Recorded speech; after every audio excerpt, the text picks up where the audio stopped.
rim donin lung re a oi thei no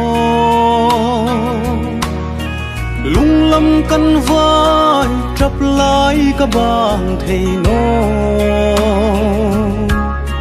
ton mang chang si kanum nge sin khom mang ang nga ka hit kha atak nge yan chang ta si mo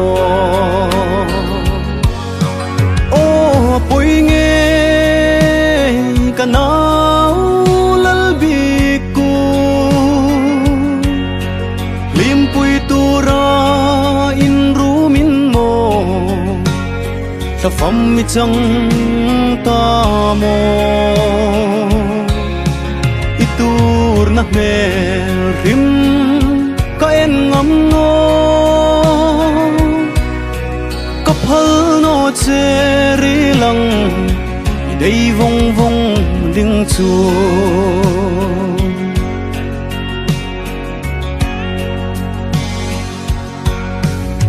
i chun nu hin lung lam kan vai rui kanau ka dut layan chim lo wal bung ilen rul ha lim zayan vo sin không ka hay dut lai ruk chun mari ken pi lei yang hak ta o poi nge kanau lal bi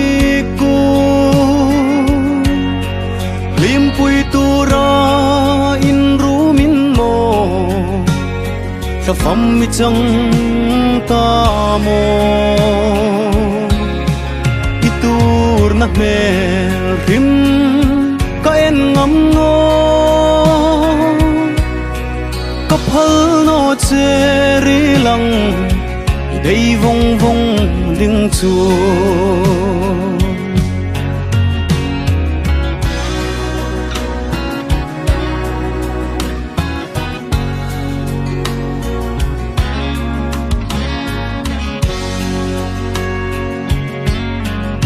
pham mi chang ni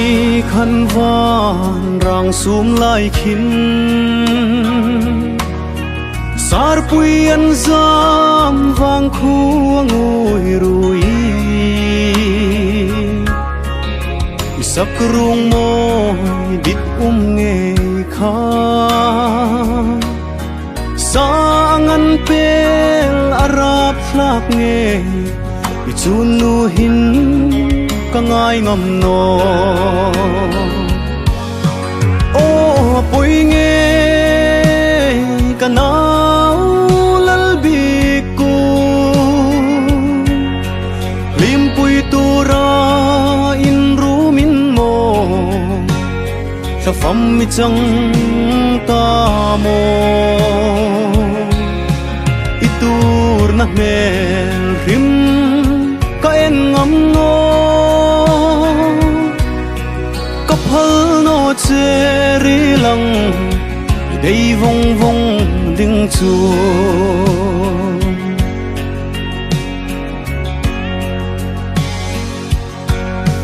khu nu rem ru dang ru chang si lo mo lung zu rul di thaien leng na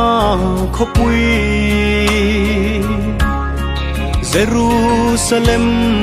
tharam min hoi achun me na tum kau choin lim ten lan tu